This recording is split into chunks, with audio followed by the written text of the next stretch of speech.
रोजाना लोक नाथ टीवी का स्पैशल प्रोग्राम लुकमा सच देख रहे हो तुसी। मैं हाँ सुखविंदर सिंह सिद्धू। सही नूं जाण के उस ते अमल ना करना बुजदली की निशानी है।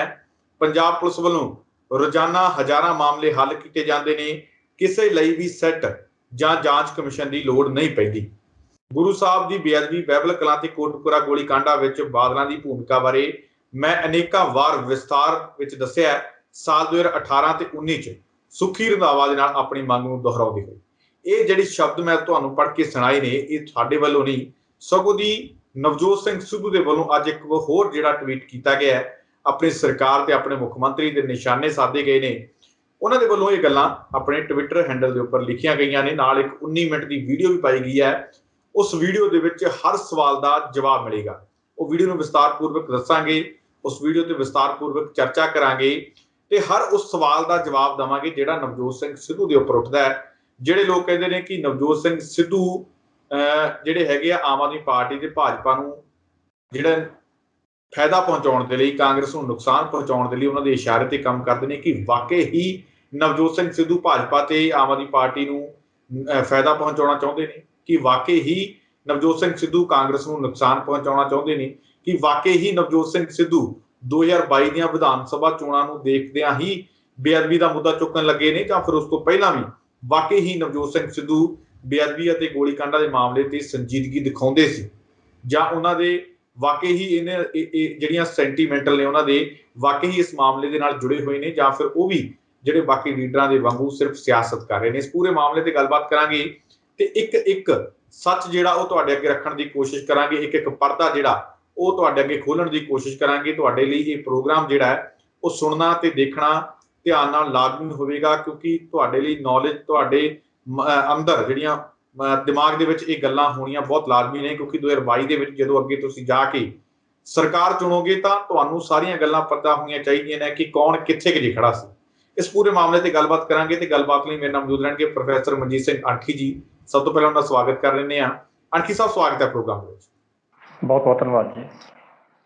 ਅਣਖੀ ਸਾਹਿਬ ਕਿਵੇਂ ਦੇਖਦੇ ਹੋ? ਮੈਂ ਇੱਕ ਜਿਹੜਾ ਟਵੀਟ ਪੜ੍ਹ ਕੇ ਸੁਣਾਇਆ ਨਵਜੋਤ ਸਿੰਘ ਸਿੱਧੂ ਦਾ ਉਹ ਤਾਂ ਆਪਣੇ ਦਰਸ਼ਕਾਂ ਨੂੰ ਦੱਸਿਆ ਹੀ ਹੈ। 19 ਮਿੰਟ ਦੀ ਜਿਹੜੀ ਵੀਡੀਓ ਨਵਜੋਤ ਸਿੰਘ ਸਿੱਧੂ ਨੇ ਪਾਈ ਹੈ ਉਹਦੇ ਵਿੱਚ ਸੁਖੀ ਰੰਧਾਵਾ ਨੂੰ ਵੀ ਜਿਹੜਾ ਵਿੱਚ ਉਹਨਾਂ ਨੇ ਬਾਏ ਨੇਮ ਦੱਸਿਆ ਕਿ ਉਹ ਮੇਰੇ ਨਾਲ ਸੀ। ਉਹ ਵੀ ਇਹੀ ਸਵਾਲ ਚੁੱਕਦੇ ਨੇ। ਕਿਵੇਂ ਦੇਖਦੇ ਹੋ ਕਿ ਨਵਜੋਤ ਸਿੰਘ ਸਿੱਧੂ ਪਹਿਲਾਂ ਤਾਂ ਆਪਾਂ ਸੁਖੀ ਰੰਧਾਵੇ ਤੇ ਬਾਅਦ 'ਚ ਗੱਲ ਕਰਦੇ ਹਾਂ, ਪਹਿਲਾਂ ਨਵਜੋਤ ਸਿੰਘ ਸਿੱਧੂ ਇਸ ਟਵੀਟ ਦੇ ਰਾਹੀਂ ਇਸ ਵੀਡੀਓ ਦੇ ਰਾਹੀਂ ਕੀ ਹੁਣ ਨਵਾਂ ਜਿਹੜਾ ਪੇਸ਼ ਕਰਨਾ ਚਾਹੁੰਦੇ ਨੇ ਪੰਜਾਬ ਦੇ ਲੋਕਾਂ ਦੇ? ਸਿੱਧੂ ਸਾਹਿਬ ਤੁਸੀਂ ਜਦੋਂ ਪ੍ਰੋਗਰਾਮ ਸ਼ੁਰੂਆਤ ਕੀਤੀ ਔਰ ਇਸ ਪ੍ਰੋਗਰਾਮ ਦੀ ਭੂਮਿਕਾ ਜਦੋਂ ਬਣ ਰਹੀ ਸੀ, ਭੂਮਿਕਾ ਪੇਸ਼ ਕਰ ਰਹੀ ਸੀ, ਦੋ ਤਿੰਨ ਜਿਹੜੇ ਸ਼ਬਦ ਸੀ ਉਹ ਤੁਸੀਂ ਆਪਣੀ ਭੂਮਿਕਾ ਦੇ ਵਿੱਚ ਬੰਨੇ ਨੇ। ਬੇਸ਼ੱਕ ਉਹ ਸ਼ਬਦ ਤੁਹਾਡੇ ਨਹੀਂ ਹਨ ਪਰ ਤੁਸੀਂ ਲੋਕਾਂ ਦੇ ਆਧਾਰ 'ਤੇ ਗੱਲ ਕੀਤੀ ਔਰ ਸ਼ਬਦ ਮੈਨੂੰ ਉਹ ਬੜਾ ਖਟਕਿਆ, ਜਿਸ ਕਰਕੇ ਮੈਂ ਗੱਲ ਜਿਹੜੀ ਹੈ ਤੁਹਾਡੇ ਉਸ ਸ਼ਬਦ ਤੋਂ ਕਰਾਂਗਾ। ਤੁਸੀਂ ਇਹ ਗੱਲ ਕਹੀ ਕਿ ਨਵਜੋਤ ਸਿੱਧੂ ਵੀ ਸ਼ਾਇਦ ਲੋਕਾਂ ਦੇ ਕਹਿਣ ਅਨੁਸਾਰ ਕਿ ਇਹ ਵੀ ਸਿਆਸਤ ਕਰ ਰਹੇ ਨੇ ਜਿਸ ਤਰ੍ਹਾਂ ਦੇ ਲੋਕ ਉਸ 'ਤੇ ਇਲਜ਼ਾਮ ਲਾਉਂਦੇ ਨੇ। ਕੁਝ ਸਿਆਸੀ ਲੋਕਾਂ ਦੇ ਕਹਿਣ ਅਨੁਸਾਰ ਚਲੋ ਕੁਝ ਇੱਕ ਸਿਆਸੀ ਲੋਕਾਂ ਦੇ ਕਹਿਣ ਅਨੁਸਾਰ ਤੁਸੀਂ ਇਹ ਸ਼ਬਦ ਜਿਹੜਾ ਵਰਤਿਆ ਹੈ। ਸਿੱਧੂ ਸਾਹਿਬ ਆਪਾਂ ਗੱਲ ਜਿਹੜੀ ਹੈ ਨਵਜੋਤ ਸਿੱਧੂ ਦੇ ਟਵੀਟ ਦੀ ਗੱਲ ਕਰਦੇ ਹਾਂ ਤਾਂ ਇਸ ਜਿਹੜੇ ਕੁਝ ਸਿਆਸੀ ਲੋਕਾਂ ਦਾ ਸ਼ਬਦ ਜਿਹੜਾ ਇਹ ਤਾਂ 1 ਮਿੰਟ 'ਚ ਹੀ ਮੈਂ ਜਵਾਬ ਦੇ ਸਕਦਾ ਕਿ ਜੇ ਉਹਨੇ ਸਿਆਸਤ ਕਰਨੀ ਹੁੰਦੀ ਤਾਂ ਫਿਰ ਅੱਜ ਉਹ ਕੇਵਲ ਉਹਨਾਂ ਟਵੀਟਾਂ ਦੀ ਗੱਲ ਹੀ ਨਾ ਕਰਦਾ ਕਿ ਜਿਹੜੇ ਟਵੀਟਾਂ ਨੂੰ ਆਧਾਰ ਬਣਾ ਕੇ ਰੋਜ਼ ਉਹ ਪੰਜਾਬ ਦੇ ਗ੍ਰਹਿ ਮੰਤਰੀ ਨੂੰ ਆਪਣਾ ਨਿਸ਼ਾਨਾ ਬਣਾ ਰਿਹਾ ਔਰ ਨਾਲ ਹੀ ਨਾਲ ਉਹਨਾਂ ਨੂੰ ਉਹਨਾਂ ਦੀ ਆਪਣੀ ਜ਼ਿੰਮੇਵਾਰੀ ਨੂੰ ਚੇਤੇ ਕਰਾ ਰਿਹਾ ਕਿ ਤੁਹਾਡੀ ਇਹ ਜ਼ਿੰਮੇਵਾਰੀ ਹੈ, ਤੁਸੀਂ ਲੋਕਾਂ ਨਾਲ ਇਹ ਵਾਅਦੇ ਕਰਕੇ ਆਏ ਸੀ ਔਰ ਤੁਸੀਂ ਉਹਨਾਂ 'ਚ ਕੋਈ ਵੀ ਵਾਅਦਾ ਪੂਰਾ ਨਹੀਂ ਕੀਤਾ। ਪਰ ਨਵਜੋਤ ਸਿੱਧੂ ਕੇਵਲ ਔਰ ਕੇਵਲ ਇੱਕੋ ਹੀ ਮੁੱਦੇ ਦੀ ਗੱਲ ਕਰ ਰਿਹਾ ਹੈ ਔਰ ਉਹ ਮੁੱਦਾ ਹੈ ਸ਼੍ਰੀ ਗੁਰੂ ਗ੍ਰੰਥ ਸਾਹਿਬ ਦੀ ਬੇਅਦਬੀ ਦੇ ਦੋਸ਼ੀਆਂ ਨੂੰ ਸਖਤ ਸਜ਼ਾਵਾਂ ਦਿਵਾਉਣ ਦਾ। ਸੋ ਇਹ ਸਿਆਸਤ ਵਾਲੀ ਗੱਲ ਜਿਹੜੀ ਹੈ ਰਮਨੀਤ ਬਿੱਟੂ ਕਹਿ ਸਕਦਾ ਜਾਂ ਹੋਰ ਵਿਅਕਤੀ ਕਹਿ ਸਕਦੇ ਨੇ, ਇੱਕ ਵੱਖਰਾ ਵਿਸ਼ਾ ਹੈ। ਆਪਾਂ ਜਿਹੜੀ ਹੁਣ ਗੱਲ ਸ਼ੁਰੂ ਕਰਦੇ ਹਾਂ ਉਹ ਗੱਲ ਇਹ ਕਰਦੇ ਹਾਂ ਕਿ ਨਵਜੋਤ ਸਿੱਧੂ ਦਾ ਇਹ ਜੋ ਤਾਜ਼ਾ ਟਵੀਟ ਆਇਆ ਔਰ ਇਸ ਟਵੀਟ ਦੇ ਨਾਲ ਜਿਹੜੀ ਵੀਡੀਓ ਆਈ ਹੈ ਉਹਦੇ ਸੰਦਰਭ ਦੀ ਗੱਲ ਕਰਦੇ ਹਾਂ। ਸਿੱਧੂ ਸਾਹਿਬ ਦੇਖੋ ਕਿ ਜਿਹੜਾ ਅੱਜ ਦਾ ਉਸਦਾ ਟਵੀਟ ਆਇਆ ਉਸ ਟਵੀਟ ਦੇ ਵਿੱਚ ਉਹਨੇ ਕੋਈ ਵੀ ਗਲਤ ਗੱਲ ਜਿਹੜੀ ਆ ਉਸਨੇ ਨਹੀਂ ਕੀਤੀ। ਉਸਨੇ ਜਿਹੜੀ ਗੱਲ ਕੀਤੀ ਹੈ ਪੁਲਿਸ ਦੀ ਕਾਰਜਸ਼ੈਲੀ ਦੀ ਗੱਲ ਕੀਤੀ ਕਿ ਜੇ ਪੁਲਿਸ ਨੇ ਵਾਕਿਆ ਹੀ ਇਨਸਾਫ ਦਿਵਾਉਣਾ ਹੁੰਦਾ ਤਾਂ ਪੁਲਿਸ ਹਜ਼ਾਰਾਂ ਹੀ ਕੇਸ ਰੋਜ਼ ਹੱਲ ਕਰਦੀ ਹੈ ਬਿਨਾਂ ਕਿਸੇ ਸਿੱਟ ਤੋਂ ਬਿਨਾਂ ਕਿਸੇ ਇਨਵੈਸਟੀਗੇਸ਼ਨ ਤੋਂ ਜਿਹੜੀਆਂ ਆਧਾਰ ਬਣਾ ਕੇ ਕੋਈ ਟੀਮਾਂ ਬਣਾਉਣ ਤੋਂ ਬਿਨਾਂ ਪੁਲਿਸ ਆਪਣੀ ਕਾਰਜਸ਼ੈਲੀ ਦੇ ਵਿੱਚ ਗੰਭੀਰਤਾ ਨਾਲ ਜੇ ਕਿਸੇ ਮੁੱਦੇ ਨੂੰ ਹੱਲ ਕਰਨਾ ਤਾਂ ਪੁਲਿਸ ਨੂੰ ਇਹੋ ਜਿਹੀਆਂ ਚੀਜ਼ਾਂ ਦੀ ਲੋੜ ਨਹੀਂ ਹੈ। ਪੁਲਿਸ ਕਿਸੇ ਵਕਤ ਵੀ ਕਾਰਵਾਈ ਹੱਲ ਕਰਕੇ ਕਿਸੇ ਵੀ ਮੁਕੱਦਮੇ ਨੂੰ ਕਿਸੇ ਵੀ ਕੇਸ ਨੂੰ ਹੱਲ ਕਰ ਸਕਦੀ ਹੈ। ਔਰ ਜੇਕਰ ਸਿੱਟਾਂ ਜਾਂ ਹੋਰ ਇਹੋ ਜਿਹੀਆਂ ਇਨਵੈਸਟੀਗੇਸ਼ਨ ਟੀਮਾਂ ਬਣਾਈਆਂ ਜਾਂਦੀਆਂ ਤਾਂ ਉਹਦਾ ਮੁੱਦਾ ਸਿਰਫ ਔਰ ਸਿਰਫ ਇਹ ਹੁੰਦਾ ਕਿ ਇਸ ਮਸਲੇ ਨੂੰ ਥੋੜ੍ਹਾ ਜਿਹਾ ਲਮਕਾਇਆ ਜਾਵੇ, ਥੋੜ੍ਹਾ ਜਿਹਾ ਕੀਤਾ ਜਾਵੇ। ਦੂਸਰੀ ਗੱਲ ਜਿਹੜੀ ਉਸਦੇ ਨਾਲ ਸੁੱਖੀ ਰੰਧਾਵੇ ਦੀ ਗੱਲ ਕੀਤੀ ਹੈ ਕਿ ਸੁੱਖੀ ਰੰਧਾਵੇ ਦਾ ਵੀਡੀਓ ਜਿਹੜਾ ਉਸਦੇ ਨਾਲ ਪਾਇਆ, ਉਹਦਾ ਪਾਉਣ ਦਾ ਮੰਤਵ ਚਲੋ ਅਸੀਂ ਬਾਅਦ 'ਚ ਗੱਲ ਕਰਦੇ ਹਾਂ। ਨਵਜੋਤ ਸਿੱਧੂ ਜਿਹੜੇ ਹੁਣ ਵੀਡੀਓ ਪਾ ਰਿਹਾ ਔਰ ਜਿਹਦੇ ਵਿੱਚ ਉਹ ਕਦੇ ਉਹ ਸੁਨੀਲ ਜਾਖੜ ਨੂੰ ਪੇਸ਼ ਕਰਦਾ, ਕਦੇ ਨਵਜੋਤ ਸਿੱਧੂ ਨੂੰ ਪੇਸ਼ ਕਰਦਾ, ਤੇ ਗਾਂ ਅਜੇ ਪਤਾ ਨਹੀਂ ਉਸਨੇ ਕਿਸ ਨੂੰ ਪੇਸ਼ ਕਰਨਾ। ਉਸ ਦਾ ਪੇਸ਼ ਕਰਨ ਦਾ ਮੰਤਵ ਸਿਰਫ ਔਰ ਸਿਰਫ ਇਹ ਹੈ ਕਿ ਇਹ ਉਹ ਲੋਕ ਨਹੀਂ ਜਿਹੜੇ ਮੇਰੇ ਨਾਲ ਇਸ ਮਸਲੇ ਦੇ ਪੂਰਨ ਤੌਰ ਤੇ ਗੰਭੀਰ ਸਨ। ਅੱਜ ਤੋਂ ਕੁਝ ਦਿਨ ਪਹਿਲਾਂ ਅਸੀਂ ਆਪਣੇ ਪ੍ਰੋਗਰਾਮ 'ਚ ਸੁਨੀਲ ਜਾਖੜ ਦੀ ਗੱਲ ਵੀ ਕੀਤੀ ਸੀ। ਅਸੀਂ ਕਿਹਾ ਕਿ ਸੁਨੀਲ ਜਾਖੜ ਨੂੰ ਵੀ ਉਸਨੇ ਮਜਬੂਰ ਕਰਤਾ ਕਿ ਮੇਰੇ ਨਾਲ ਚੱਲ, ਕਿਉਂਕਿ ਸੁਨੀਲ ਜਾਖੜ ਵੀ ਸਿੱਖ ਮਸਲਿਆਂ ਨੂੰ, ਗੁਰੂ ਗ੍ਰੰਥ ਸਾਹਿਬ ਦੇ ਬੇਅਦਬੀ ਦੇ ਮੁੱਦੇ ਨੂੰ ਬੜੀ ਗੰਭੀਰਤਾ ਨਾਲ ਉਠਾਉਂਦਾ ਰਿਹਾ ਔਰ ਅਕਾਲੀ ਦਲ ਇਸ ਗੱਲੋਂ ਔਖਾ ਸੀ ਸੁਨੀਲ ਜਾਖੜ ਦੇ ਕਿ ਇਸ ਸਿੱਖ ਮਸਲੇ ਨੂੰ ਕਿਉਂ ਉਠਾ ਰਿਹਾ।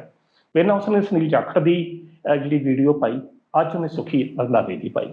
ਸੁੱਖੀ ਰੰਧਾਵੇ ਦੀ ਜਿਹੜੀ ਵੀਡੀਓ ਪਾਉਣ ਦਾ ਮਨੋਰਥ ਇਹ ਹੈ ਕਿ ਸੁਖਜਿੰਦਰ ਸਿੰਘ ਰੰਧਾਵਾ ਉਹ ਵਿਅਕਤੀ ਸੀ ਜਿਹੜਾ ਗੁਰੂ ਗ੍ਰੰਥ ਸਾਹਿਬ ਦੇ ਬੇਅਦਬੀ ਦੇ ਮੁੱਦੇ ਤੇ ਨਵਜੋਤ ਸਿੱਧੂ ਦੇ ਨਾਲ ਮੋਢੇ ਨਾਲ ਮੋਢਾ ਜੋੜ ਕੇ ਖੜਾ ਰਿਹਾ ਔਰ ਹਮੇਸ਼ਾ ਉਸ ਦੇ ਹੱਕ ਦੇ ਵਿੱਚ ਭੁਗਤਦਾ ਰਿਹਾ। ਕਿਸ ਦੇ ਹੱਕ ਦੇ ਵਿੱਚ? ਨਵਜੋਤ ਸਿੱਧੂ ਦੇ ਹੱਕ ਦੇ ਵਿੱਚ, ਸ਼੍ਰੀ ਗੁਰੂ ਗ੍ਰੰਥ ਸਾਹਿਬ ਦੀ ਬੇਮੁੱਤੀ ਦੇ ਪ੍ਰਸੰਗ ਦੇ ਅੰਤਰਗਤ। ਹੁਣ ਨਵਜੋਤ ਸਿੱਧੂ ਇਸ ਕਰਕੇ, ਜਿੱਥੋਂ ਤੱਕ ਮੈਨੂੰ ਲੱਗਦਾ ਕਿ ਜਿਹੜਾ ਉਹਦਾ ਅੱਜ ਦਾ ਟਵੀਟ ਸੁੱਖੀ ਰੰਧਾਵੇ ਦਾ ਸਪੈਸ਼ਲ ਨਾਮ ਮੈਂਸ਼ਨ ਕਰਨ ਦੀ ਗੱਲ ਹੈ ਕੇਵਲ ਔਰ ਕੇਵਲ ਸਿਰਫ ਇਹ ਗੱਲ ਆ ਕਿਉਂਕਿ ਅੱਜ ਤੋਂ 3 ਦਿਨ ਪਹਿਲਾਂ ਜਿਸ ਦਿਨ ਕੈਬਨਿਟ ਦੀ ਮੀਟਿੰਗ ਸੀ ਤਾਂ ਸੁਖਜਿੰਦਰ ਰੰਧਾਵਾ ਜਿਸ ਦਿਨ ਉਸ ਮੀਟਿੰਗ ਦੇ ਵਿੱਚ ਸ਼ਾਮਲ ਹੋ ਜਾ ਰਹੇ ਸਨ ਤਾਂ ਉਸ ਸਮੇਂ ਕੁਝ ਪੱਤਰਕਾਰਾਂ ਵੱਲੋਂ ਇਹ ਪੁੱਛਿਆ ਗਿਆ ਕਿ ਤੁਹਾਡੀ ਮੁੱਖ ਮੰਤਰੀ ਨਾਲ ਨਾਰਾਜ਼ਗੀ ਹੈ ਜਾਂ ਕੀ ਹੈ ਜਾਂ ਕੀ ਨਹੀਂ। ਤਾਂ ਸੁਖਜਿੰਦਰ ਰੰਧਾਵਾ ਨੇ ਬੜੇ ਸਪਸ਼ਟ ਸ਼ਬਦਾਂ 'ਚ ਕਿਹਾ ਕਿ ਗੁਰੂ ਗ੍ਰੰਥ ਸਾਹਿਬ ਦੇ ਮੁੱਦੇ ਤੇ ਮੇਰਾ ਅੱਜ ਵੀ ਉਹੀ ਸਟੈਂਡ ਹੈ ਜੋ ਪਹਿਲਾਂ ਸੀ।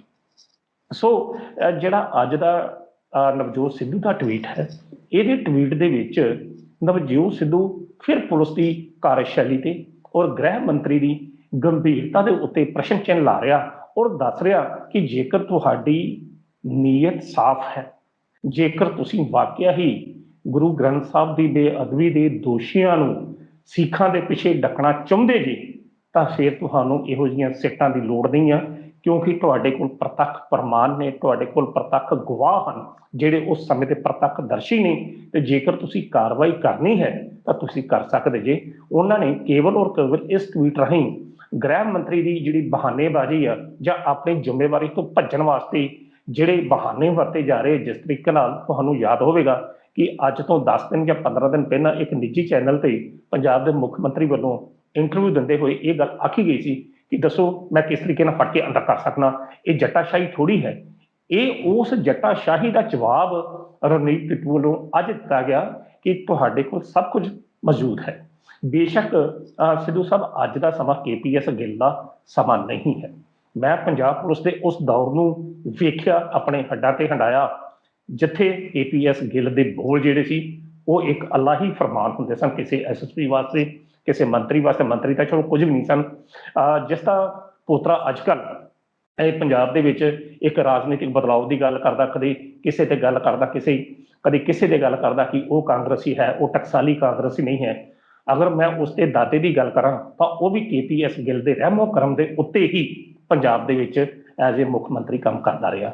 ਬੇਸ਼ੱਕ ਵੇਖਣ ਨੂੰ ਬੇਅੰਤ ਸਿੰਘ ਹੁਣੀ ਪੰਜਾਬ ਦੇ ਕਾਂਗਰਸ ਦੇ ਮੁੱਖ ਮੰਤਰੀ ਸਨ, ਪਰ ਅਸਲ ਤਾਂ ਜਿਹੜੀ ਸ਼ਕਤੀ ਸੀ ਉਹ KPS ਗਿੱਲ ਦੇ ਹੱਥਾਂ ਵਿੱਚ ਸੀ। ਔਰ ਉਸ ਸਮੇਂ ਦੇ ਦੌਰ ਦੀ ਮੈਂ ਗੱਲ ਲੱਗਾ ਕਰਨ ਕਿ ਮਨਿੰਦਰਜੀਤ ਸਿੰਘ ਬਿੱਟਾ ਜਿਹੜਾ ਉਸ ਵਕਤ ਬੇਅੰਤ ਸਿੰਘ ਦਾ ਇੱਕ ਖਾਸਮ ਖਾਸ ਸਿਪਾਹ ਸਲਾਰ ਸੀ, ਜਦੋਂ ਉਹ ਵੀ ਇੱਕ ਵਾਰੀ KPS ਗਿੱਲ ਨੂੰ ਮਿਲਣ ਗਿਆ ਤਾਂ KPS ਗਿੱਲ ਨੇ ਉਸ ਨੂੰ ਆਪਣੇ ਘਰ ਦਾ ਦਰਵਾਜ਼ਾ ਨਹੀਂ ਸੀ ਟੱਪਣ ਦਿੱਤਾ। ਕਹਿਣ ਦਾ ਅਰਥ ਇਹ ਹੈ ਕਿ KPS ਗਿੱਲ ਜਾਂ ਪੁਲਿਸ ਜਿਹੜੀ ਨਾ ਇੰਨੀ ਸ਼ਕਤੀਸ਼ਾਲੀ ਹੁੰਦੀ ਹੈ ਤਾਂ ਜੇਕਰ ਉਹ ਆਪਣੀ ਆਈ ਤੇ ਆ ਜਾਵੇ ਤਾਂ ਸਭ ਕੁਝ ਕਰ ਸਕਦੀ ਹੈ। ਤਾਂ ਨਵਜੋਤ ਸਿੱਧੂ ਨੇ ਕੇਵਲ ਆਪਣੇ ਇਹਨਾਂ ਬਿਆਨਾਂ ਦੇ ਰਾਹੀਂ, ਆਪਣੇ ਇਹਨਾਂ ਟਵੀਟਾਂ ਦੇ ਰਾਹੀਂ ਪੁਲਿਸ ਦੀ ਉਸ ਕਾਰਜਸ਼ੈਲੀ ਨੂੰ ਯਾਦ ਕਰਾਇਆ ਕਿ ਜੇਕਰ ਪੁਲਿਸ ਨੇ ਕੁਝ ਕਰਨਾ ਤਾਂ ਉਸ ਨੂੰ ਫਿਰ ਕਿਸੇ ਨਵੀਂ ਸਿੱਟ ਜਾਂ ਇਹੋ ਜਿਹੀਆਂ ਚੀਜ਼ਾਂ ਦੀ ਜ਼ਰੂਰਤ ਜਿਹੜੀ ਨਹੀਂ ਹੈ। ਪੁਲਿਸ ਦੀ ਇਮਾਨਦਾਰੀ ਤੇ ਇਹ ਹੈ ਕਿ ਜੇਕਰ ਉਹਦਾ ਮੁਖੀਆ ਜਿਹੜਾ ਉਸ ਨੂੰ ਚਲਾ ਰਿਹਾ KPS ਗਿੱਲ ਦੀ ਮੈਂ ਤਾਂ ਗੱਲ ਕੀਤੀ ਕਿਉਂਕਿ ਉਸ ਵਕਤ ਪੰਜਾਬ ਦੇ ਹਾਲਾਤ ਕੁਝ ਹੋਰ ਸਨ। ਪਰ ਇਸ ਵੇਲੇ ਜਿਹੜੀ ਪੁਲਿਸ ਹੈ ਪੂਰਨ ਤੌਰ ਤੇ ਗ੍ਰਹਿ ਮੰਤਰੀ ਤੇ ਹੈ, ਔਰ ਗ੍ਰਹਿ ਮੰਤਰੀ ਕੌਣ ਹੈ? ਕੈਪਟਨ ਅਮਰਿੰਦਰ ਸਿੰਘ ਹੁਣੀ। ਜੇਕਰ ਕੈਪਟਨ ਅਮਰਿੰਦਰ ਸਿੰਘ ਹੁਣੀ ਇਸ ਸਾਰੇ ਮਸਲੇ ਤੇ ਗੰਭੀਰਤਾ ਲੈਂਦੇ ਔਰ ਉਹਨਾਂ ਦੀ ਨੀਅਤ ਸਾਫ਼ ਹੁੰਦੀ ਤਾਂ ਇਹ ਜਿਹੜੀ ਰਿਪੋਰਟ ਜਿਹੜੀ ਹਾਈ ਕੋਰਟ 'ਚ ਪੇਸ਼ ਕੀਤੀ ਗਈ ਤਾਂ ਉਸ ਦੇ ਨਾਲ ਹੀ ਨਾਲ ਬੜਾ ਕੁਝ ਅਜਿਹਾ ਹੋ ਸਕਦਾ ਸੀ ਜਿਹਦੇ ਅਨੁਸਾਰ ਇਸ ਤੇ ਕਥਿਤ ਦੋਸ਼ੀਆਂ ਨੂੰ ਫੜ ਕੇ ਜੇਲ੍ਹ ਦੀਆਂ ਸੀਖਾਂ ਦੇ ਪਿੱਛੇ ਟੰਗਿਆ ਜਾ ਸਕਦਾ ਸੀ, ਪਰ ਅਜਿਹਾ ਨਹੀਂ ਹੋਇਆ। ਔਰ ਦੇਖੋ ਨਵਜੋਤ ਸਿੱਧੂ ਦਾ ਅੱਜ ਦਾ ਜਿਹੜਾ ਟਵੀਟ ਹੈ ਫਿਰ ਉਸੇ ਸੰਦਰਭ 'ਚ ਹੀ ਆਇਆ, ਕਿਤੇ ਵੀ ਉਹ ਰਾਜਨੀਤੀ ਨਹੀਂ ਕਰ ਰਿਹਾ। ਜਿਸ ਤਰ੍ਹਾਂ ਇਹ ਦੂਸਰੇ ਲੋਕ ਜਿਹੜੀ ਕੈਪਟਨ ਅਮਰਿੰਦਰ ਦੀ ਟੀਮ ਦੇ ਨੇ ਜਾਂ ਜਿਹੜੇ ਉਸ ਮੁੱਖ ਮੰਤਰੀ ਦੀ ਦੌੜ 'ਚ ਸ਼ਾਮਲ ਨੇ ਜਾਂ ਇਹ ਚਾਹੁੰਦੇ ਨੇ ਕਿ ਇਹ ਤਾਂ ਸਾਡੇ ਦਾਦੇ ਦੀ ਵਜ਼ਾਰਤ ਆ ਜਿਹਦੇ ਕੋਲ ਕੇਵਲ ਔਰ ਕੇਵਲ ਇਹੋ ਹੀ ਪਹਿਚਾਣ ਆ ਕਿ ਮੈਂ ਬੇਅੰਤ ਸਿੰਘ ਦਾ ਪੋਤਰਾ, ਉਹ ਅਜਿਹੇ ਸਟੇਟਮੈਂਟਾਂ ਦੇ ਕੇ ਕਦੇ ਕੁਝ ਹਾਲਾਤ ਨੂੰ ਪੈਦਾ ਕਰਦਾ। ਔਰ ਸ਼ਮਸ਼ੇਰ ਸਿੰਘ ਦੂਲੋ ਵਰਗੇ ਜਿਹੜੇ ਰਾਜ ਸਭਾ ਦੇ ਮੈਂਬਰ ਨੇ ਉਹ ਵੀ ਰਵਨੀਤ ਬਿੱਟੂ ਤੇ ਤੰਜ ਕੱਸਦੇ ਹੋਏ ਕਹਿੰਦੇ ਨੇ ਕਿ ਜਦੋਂ ਉਸਨੇ ਕੋਈ ਕੰਮ ਲੈਣਾ ਹੁੰਦਾ ਤਾਂ ਕਰਕੇ ਉਹ ਮੁੱਖ ਮੰਤਰੀ ਦੇ ਹੱਕ 'ਚ ਬੋਲਦਾ। ਕਹਿਣ ਦਾ ਅਰਥ ਹੈ ਕਿ ਨਵਜੋਤ ਸਿੱਧੂ ਨੇ ਕਿਤੇ ਵੀ ਕਿਸੇ ਵੀ ਮੁੱਦੇ ਤੇ ਅੱਜ ਵੀ ਆਪਣੀ ਸੁਰ ਜਿਹੜੀ ਆ ਉਹ ਨਹੀਂ ਬਦਲੀ।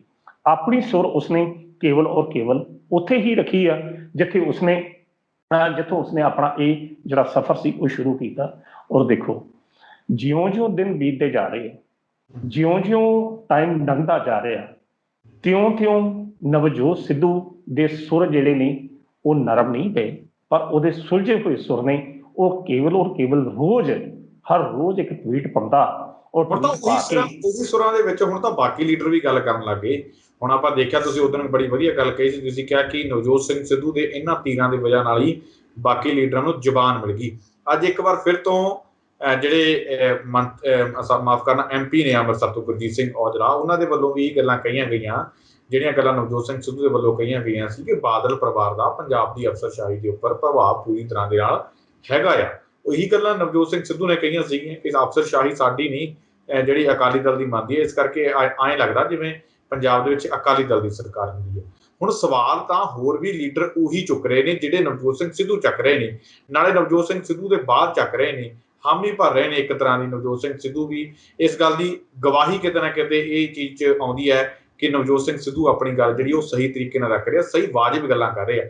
ਪਰ ਫਿਰ ਵੀ ਕੁਝ ਲੋਕ ਜਿਹੜੇ ਸ਼ਿਕਾਇਤਾਂ ਕਰਦੇ ਹਨ ਨਵਜੋਤ ਸਿੰਘ ਸਿੱਧੂ ਨੂੰ ਬਾਹਰ ਕਰ ਦਿੱਤਾ ਜਾਵੇ, ਫਿਰ ਵੀ ਕੁਝ ਲੋਕ ਕਹਿੰਦੇ ਨੇ ਕਿ ਨਵਜੋਤ ਸਿੰਘ ਸਿੱਧੂ ਕੁਰਸੀ ਦਾ ਮਾਰਾ ਇਹ ਗੱਲਾਂ ਕਰਦਾ, ਫਿਰ ਵੀ ਕੁਝ ਲੋਕ ਕਹਿੰਦੇ ਨੇ ਕਿ ਨਵਜੋਤ ਸਿੰਘ ਸਿੱਧੂ ਕਾਂਗਰਸ ਨੂੰ ਨੁਕਸਾਨ ਪਹੁੰਚਾਉਣ ਦਾ ਮਾਰਾ ਇਹ ਗੱਲਾਂ ਕਰਦਾ, ਤੇ ਆਪ ਵੀ ਹੁਣ ਉਹੀ ਗੱਲਾਂ ਕਰ ਰਹੇ ਆ।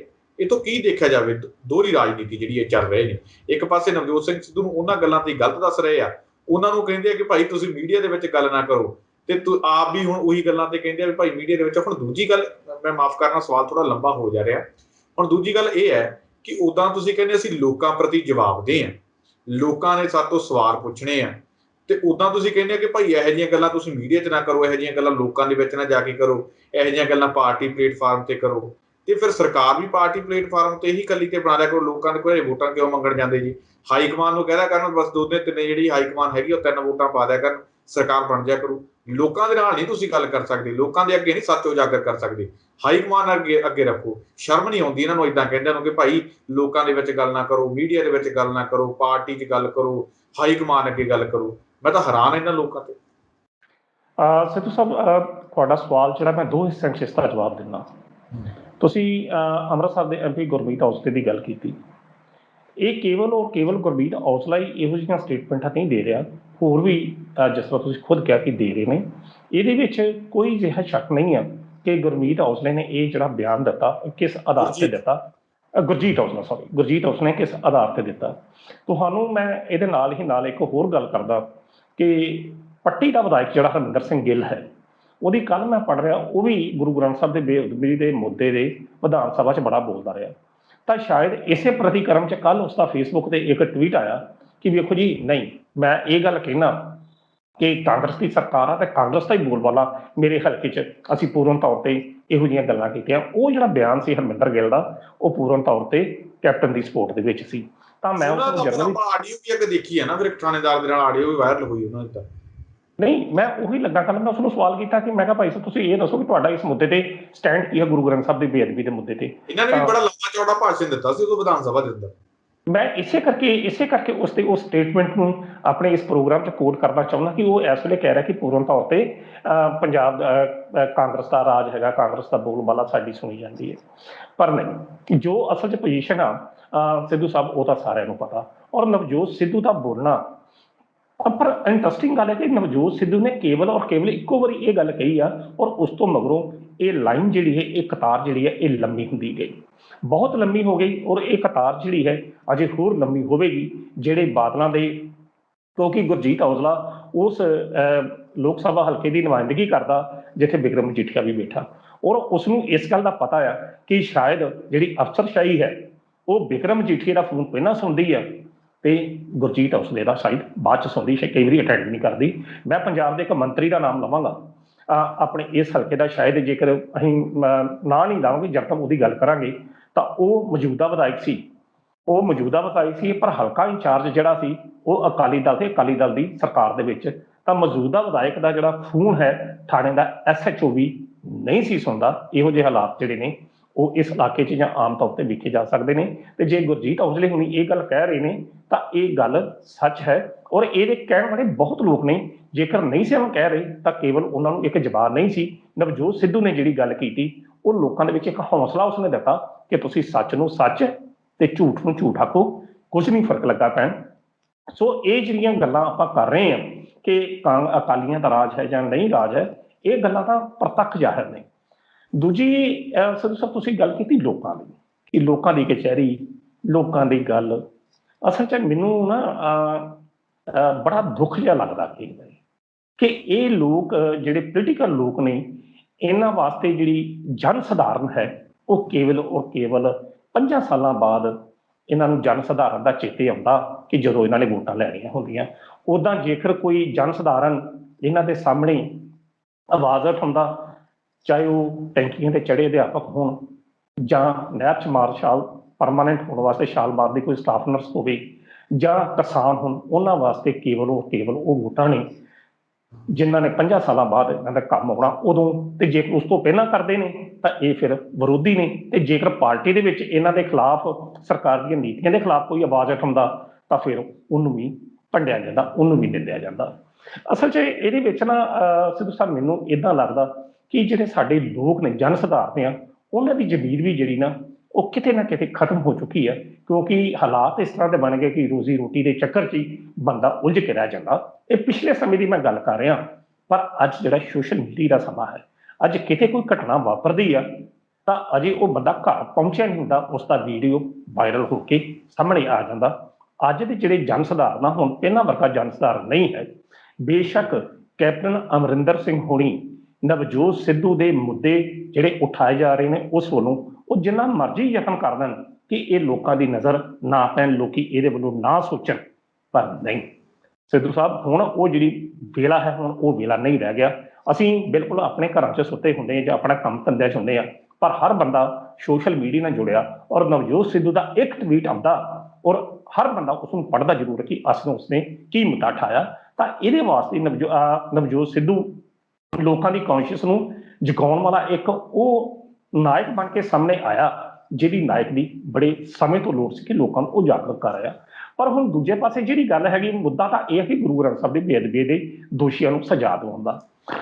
ਸਿੱਧੂ ਸਾਹਿਬ, ਮੈਂ ਕੱਲ ਕਿਸੇ ਮਿੱਤਰ ਨਾਲ ਗੱਲ ਕੀਤੀ ਤਾਂ ਉਹਦੀ ਜਿਹੜੀਆਂ ਗੱਲਾਂ ਉਸਨੇ ਮੈਨੂੰ ਕਹੀਆਂ, ਉਹ ਜੇ ਗੱਲਾਂ ਮੈਂ ਤੁਹਾਡੇ ਨਾਲ ਕਰਾਂ ਤਾਂ ਸ਼ਾਇਦ ਸਾਡਾ ਪ੍ਰੋਗਰਾਮ ਲੰਮਾ ਹੋ ਜਾਏ, ਪਰ ਮੈਂ ਕੁਝ 2-4 ਪੁਆਇੰਟ ਜ਼ਰੂਰ ਜਿਹੜੇ ਨੇ ਉਹ ਡਿਸਕਸ ਕਰਨਾ ਚਾਹਾਂਗਾ। ਤੁਸੀਂ ਮੰਨਣਾ ਨਹੀਂ ਕਿ ਜਦੋਂ ਉਸਨੇ ਮੇਰੇ ਨਾਲ ਉਸ ਜੱਜਮੈਂਟ ਦੀਆਂ ਗੱਲਾਂ ਕੀਤੀਆਂ ਤਾਂ ਮੈਨੂੰ ਇਸ ਤਰ੍ਹਾਂ ਲੱਗਾ ਕਿ ਵਾਕਿਆ ਹੀ ਇਹੋ ਜਿਹਾ ਜਾਲ ਜਿਹੜਾ ਉਹਨੂੰ ਦਿੱਤਾ ਗਿਆ ਹੈ, ਜਿਹਦੇ ਵਿੱਚ ਜਿਹੜੇ ਗੁਰੂ ਗ੍ਰੰਥ ਸਾਹਿਬ ਦੇ ਬੇਅਦਬੀ ਦੇ ਕਥਿਤ ਦੋਸ਼ੀ ਨੇ ਉਹ ਕਦੇ ਵੀ ਕੰਮ ਨਹੀਂ ਆਉਣਗੇ। ਦੇਖੋ, 7 ਅਪ੍ਰੈਲ ਨੂੰ ਮਾਨਯੋਗ ਪੰਜਾਬ ਹਰਿਆਣਾ ਹਾਈ ਕੋਰਟ ਦਾ ਫੈਸਲਾ ਆਉਂਦਾ ਸਿੱਟ ਦੀ ਰਿਪੋਰਟ ਨੂੰ ਰੱਦ ਕਰਨ ਦਾ, ਜ਼ਬਾਨੀ ਜਿਹੜੇ ਹੁਕਮ ਨੇ। 23 ਅਪ੍ਰੈਲ ਨੂੰ ਜੱਜਮੈਂਟ ਦੀ ਕਾਪੀ ਹੁੰਦੀ ਹੈ 89 ਪੇਜ ਦੀ। ਹੁਣ ਇਹ 10-15 ਦਿਨਾਂ ਦਾ ਗਾਇਬ ਕਿਉਂ? ਔਰ ਜਿਹੜੀ 89 ਪੇਜ ਦੀ ਜਿਹੜੀ ਜੱਜਮੈਂਟ ਦੀ ਕਾਪੀ ਆਈ, ਉਹ ਕਹਿੰਦੇ ਕਿ ਜਦੋਂ ਉਸ ਦਾ ਐਨਾਲਾਈਜ਼ ਕਰੀਏ ਤਾਂ ਉਹਦਾ ਐਨਾਲਾਈਜ਼ ਦੇ ਵਿੱਚ ਕੁਝ ਨੁਕਤੇ ਅਜਿਹੇ ਜੱਜ ਨੇ ਠਾਏ ਨੇ, ਉਹਨਾਂ ਨੁਕਤਿਆਂ ਦੇ ਆਧਾਰ ਤੇ ਕਥਿਤ, ਮੈਂ ਕਥਿਤ ਸ਼ਬਦ ਕਹਿ ਰਿਹਾ, ਉਹਨਾਂ ਜੱਜਮੈਂਟ ਦੇ ਵਿੱਚ ਜਿਹੜੇ ਜੱਜ ਨੇ ਆਪਣੇ ਨੋਟਸ ਦਿੱਤੇ ਨੇ, ਉਹਨਾਂ ਨੋਟਸਾਂ ਦੇ ਆਧਾਰ ਤੇ ਗੁਰੂ ਗ੍ਰੰਥ ਸਾਹਿਬ ਦੇ ਬੇਅਦਬੀ ਦੇ ਦੋਸ਼ੀਆਂ ਨੂੰ ਕਿਸੇ ਵੀ ਸੂਰਤ ਵਿੱਚ ਭਵਿੱਖ ਵਿੱਚ ਸਜ਼ਾ ਹੀ ਨਹੀਂ ਹੋ ਸਕਦੀ। ਉਹਨਾਂ ਨੂੰ ਜੇਲ੍ਹ ਪੇਸ਼, ਮਤਲਬ ਉਹਨਾਂ ਤੇ ਕੇਸ ਚਲਾਉਣ ਦੀ ਤਾਂ ਗੱਲ ਬੜੀ ਦੂਰ ਦੀ ਹੈ, ਉਹਨਾਂ ਤੇ ਕੇਸ ਹੀ ਨਹੀਂ ਚੱਲ ਸਕਦਾ।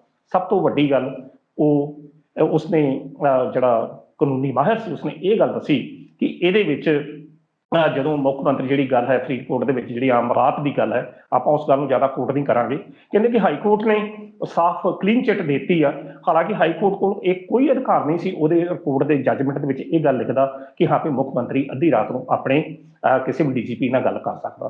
ਕਹਿੰਦਾ ਕੱਲ ਨੂੰ ਹੁਣ ਨਵੀਂ ਸਿੱਟ ਬਣਦੀ ਆ, ਉਹਨੇ ਇੱਥੋਂ ਤੱਕ ਕਿਹਾ, ਕਹਿੰਦਾ ਪੰਜਾਬ ਦੀ ਸਿੱਟ ਨਹੀਂ, ਦੁਨੀਆ ਦੀ ਕੋਈ ਸਿੱਟ ਲੈ ਆਓ, ਬਾਦਲ ਪਰਿਵਾਰ ਉੱਤੇ ਹੱਥ ਨਹੀਂ ਪਾਇਆ ਜਾ ਸਕਦਾ, ਕਿਉਂਕਿ ਜਦੋਂ ਵੀ ਗੱਲ ਚੱਲੇਗੀ ਉਹਨਾਂ ਕੋਲ ਹਾਈ ਕੋਰਟ ਦੀ ਰੱਦ ਹੋਈ ਸਿੱਟ ਦੀ ਇਹ ਰਿਪੋਰਟ ਹੈ, ਜਿਸ ਦੇ ਆਧਾਰ ਤੇ ਪਹਿਲੀ ਤਰੀਕ ਤੇ ਹੀ ਉਹ ਬੰਦੇ ਬਾਹਰ ਚਲੇ ਜਾਣਗੇ। ਦੂਸਰੇ ਬੰਨੇ ਉਹਨਾਂ ਨੇ ਇਹ ਗੱਲ ਕਹੀ ਕਿ ਦੇਖੋ ਕਾਨੂੰਨੀ ਕਮਜ਼ੋਰੀਆਂ ਕਿੱਥੇ ਕਿੱਥੇ ਸਨ। ਗੁਰਮੀਤ ਸਿੰਘ ਪੰਧੇਰ ਜਿਹੜਾ ਹੈ SHO, ਉਹ ਆਪਣੀ ਪਟੀਸ਼ਨ ਉੱਥੇ ਪਾ ਰਿਹਾ ਕਿ ਸਾਡੀ ਸੁਣੀ ਜਾਵੇ, ਔਰ ਹਾਈ ਕੋਰਟ, ਮਾਨਯੋਗ ਹਾਈ ਕੋਰਟ ਜਿਹੜਾ ਆ ਉਹ ਉਸ ਰਿਪੋਰਟ ਨੂੰ, ਸਿੱਟ ਦੀ ਰਿਪੋਰਟ ਨੂੰ ਆਪਣੇ ਆਧਾਰ ਤੇ ਲੈ ਕੇ ਉਸ ਦਾ ਫੈਸਲਾ ਕਰ ਰਿਹਾ। ਔਰ ਵੱਡਾ ਨੁਕਤਾ ਉਸਨੇ ਇਹ ਉਠਾਇਆ ਕਿ 14 ਅਕਤੂਬਰ ਨੂੰ ਗੋਲੀ ਚੱਲਦੀ ਹੈ, ਔਰ ਉਸ ਵਕਤ ਜਦੋਂ ਦੋ ਬੰਦੇ ਮਾਰੇ ਜਾਂਦੇ ਨੇ, ਅਸਾਲਟਾ ਨਾਲ ਚਰਨਜੀਤ ਸ਼ਰਮਾ ਉੱਥੇ ਮੌਜੂਦ ਆ, ਦੋ ਬੰਦੇ ਮਾਰੇ ਜਾਂਦੇ ਨੇ, ਪਰ ਉਸ ਵਕਤ 307 ਦਾ ਪਰਚਾ ਦਰਜ ਹੁੰਦਾ, ਔਰ 21 ਸਤੰਬਰ ਨੂੰ ਜਿਹੜਾ ਪਰਚਾ ਹੈ 302 ਦਾ ਦਰਜ ਕੀਤਾ ਜਾਂਦਾ। ਔਰ ਇਹ ਹਾਈ ਕੋਰਟ ਇਸ ਨੂੰ ਰੱਦ ਕਰਨ ਇਹ ਪਲੀ ਲੈਂਦੀ ਹੈ ਕਿ ਧਾਰਮਿਕ ਤੇ ਸਿਆਸੀ ਪ੍ਰਭਾਵ ਹੇਠ 307 ਨੂੰ 302 ਦੇ ਵਿੱਚ ਬਦਲਿਆ ਗਿਆ, ਜਿਹੜੀ ਕੋਈ ਗੱਲ ਨਹੀਂ। ਕਹਿੰਦਾ ਕਿ ਇਹ ਜਿਹੜੇ ਨੁਕਤੇ ਹਨ, ਇਹ ਨੁਕਤੇ ਇਸ ਕੇਸ ਨੂੰ ਕਮਜ਼ੋਰ ਕਰਦੇ ਨੇ। ਹਾਈ ਕੋਰਟ ਇਸ ਗੱਲ ਦੀ ਪਲੀ ਲੈ ਰਹੀ ਆ ਕਿ ਜੇਕਰ 14 ਅਕਤੂਬਰ ਨੂੰ ਗੋਲੀ ਚੱਲੀ ਤਾਂ ਉਦੋਂ 307 ਲੱਗਦੀ ਹੈ, ਤਾਂ ਇਹ 21 ਨੂੰ 302 ਲੱਗੀ। ਉਹ ਤਾਂ ਲੱਗੀ ਧਾਰਮਿਕ ਤੇ ਸਿਆਸੀ ਲੋਕਾਂ ਦੇ ਪ੍ਰਭਾਵ ਕਾਰਨ, ਜੋ ਕਿ ਗਲਤ ਹੈ। ਕਹਿੰਦਾ ਚਾਹੀਦਾ ਤਾਂ ਇਹ ਸੀ ਕਿ ਅਸਾਲਟ 'ਚੋਂ ਗੋਲੀ ਚੱਲੀ। ਤਾਂ ਕਹਿਣ ਦਾ ਅਰਥ ਇਹ, ਇਸ ਰਿਪੋਰਟ ਦੇ ਦੋ ਨੁਕਤੇ ਮੈਂ ਤੁਹਾਡੇ ਨਾਲ ਤਾਂ ਡਿਸਕਸ ਕੀਤੇ ਆ ਕਿ ਨਵਜੋਤ ਸਿੱਧੂ ਜੇ ਰੋ ਰਿਹਾ, ਜੇ ਕਲਪ ਰਿਹਾ, ਤਾਂ ਉਹ ਠੀਕ ਕਲਪ ਰਿਹਾ, ਕਿਉਂਕਿ ਉਸਨੂੰ ਹੁਣ ਪਤਾ ਹੈ, ਕਿਉਂਕਿ ਉਸਨੂੰ ਹੁਣ ਪਤਾ ਲੱਗ ਗਿਆ ਕਿ ਇਹ ਜੋ ਕੁਝ ਕਾਰਵਾਈਆਂ ਹੋਈਆਂ ਨੇ ਔਰ ਜੋ ਕੁਝ ਪੰਜਾਬ ਦੇ ਮੌਜੂਦਾ ਮੁੱਖ ਮੰਤਰੀ ਕਰ ਰਹੇ ਨੇ, ਇਹ ਕੇਵਲ ਔਰ ਕੇਵਲ ਲੋਕਾਂ ਦੀਆਂ ਅੱਖਾਂ ਦੇ ਵਿੱਚ ਘੱਟਾ ਪਾਉਣ ਵਾਸਤੇ ਬੈਠ ਰਹੇ ਕਿ ਅਸੀਂ ਜੀ ਇਹ ਕੀਤਾ ਸੀ, ਉਹ ਕੀਤਾ। ਇਹ ਹੋਣਾ ਕੁਝ ਨਹੀਂ ਹੈ। ਔਰ ਨਵਜੋਤ ਸਿੱਧੂ ਦਾ ਜਿਹੜਾ ਅੱਜ ਦਾ ਟਵੀਟ ਹੈ, ਮੈਂ ਉਦਾਹਰਨਾਂ ਜਿਹੜੀਆਂ ਆਪਣੀਆਂ ਤਾਂ ਦੋ ਦਿੱਤੀਆਂ ਨੇ ਕਿਉਂਕਿ ਉਹਨਾਂ ਦਾ ਸਿੱਧਾ ਮੇਲ ਜਿਹੜਾ ਨਵਜੋਤ ਸਿੱਧੂ ਦੇ ਅੱਜ ਦੇ ਟਵੀਟ ਨਾਲ ਜੁੜਦਾ ਹੈ ਕਿ ਜੇ ਪੁਲਿਸ ਨੇ ਕੋਈ ਕਾਰਵਾਈ ਕਰਨੀ ਹੈ ਤਾਂ ਪੁਲਿਸ 14 ਅਕਤੂਬਰ ਨੂੰ ਵੀ 307 ਜਿਹੜੀ ਆ ਉਹ ਲਾ ਸਕਦੀ ਸੀ।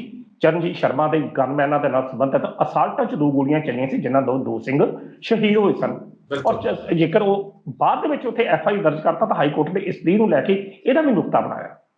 ਅਸੀਂ ਮਾਨਯੋਗ ਹਾਈ ਕੋਰਟ ਦੇ ਕਿਸੇ ਵੀ ਫੈਸਲੇ ਉੱਤੇ ਕਿੰਤੂ ਪਰੰਤੂ ਨਹੀਂ ਕਰ ਰਹੇ, ਪਰ ਜਨਰਲ ਤੌਰ ਤੇ ਉਸ ਦੀ ਜੱਜਮੈਂਟ ਨੂੰ ਪੜ੍ਹਨਾ ਹਰ ਸ਼ਹਿਰੀ ਦਾ, ਹਰ ਬਸ਼ਿੰਦੇ ਦਾ ਫਰਜ਼ ਆ। ਔਰ ਨਵਜੋਤ ਸਿੱਧੂ ਜੋ ਕੁਝ ਕਹਿ ਰਿਹਾ, ਜੋ ਟਵੀਟ 'ਚ ਰੌਲੇ ਪਾ ਰਿਹਾ, ਕਦੇ ਉਹ ਪੁਲਿਸ ਦੀ ਜ਼ਿੰਮੇਵਾਰੀ ਦਰਜ ਕਰਾਉਂਦਾ ਕਿ ਪੁਲਿਸ ਦੀ ਜ਼ਿੰਮੇਵਾਰੀ ਹੈ, ਪੁਲਿਸ ਇਹ ਕੇਸਾਂ ਨੂੰ ਹੱਲ ਕਰਨਾ ਚਾਹਵੇ ਤਾਂ ਕਿਹੜੇ ਕੇਸ ਹੱਲ ਜਿਹੜੇ ਨਹੀਂ ਹੁੰਦੇ। ਬੇਸ਼ੱਕ ਮੈਂ ਦੁਬਾਰਾ ਸ਼ਬਦ ਯੂਜ਼ ਕਰਨਾ ਕਿ ਬੇਸ਼ੱਕ ਅੱਜ ਦਾ ਸਮਾਂ KPS ਗਿੱਲ ਦਾ ਸਮਾਂ ਨਹੀਂ ਹੈ, ਅੱਜ ਦਾ ਸਮਾਂ ਸੋਸ਼ਲ ਮੀਡੀਆ ਦਾ ਸਮਾਂ, ਪਰ ਇਹ ਸੋਸ਼ਲ ਮੀਡੀਆ ਦੇ ਸਮੇਂ ਦੇ ਵਿੱਚ ਤੁਹਾਨੂੰ ਜਵਾਬ ਜਿਹੜਾ ਦੇਣਾ ਪਏਗਾ।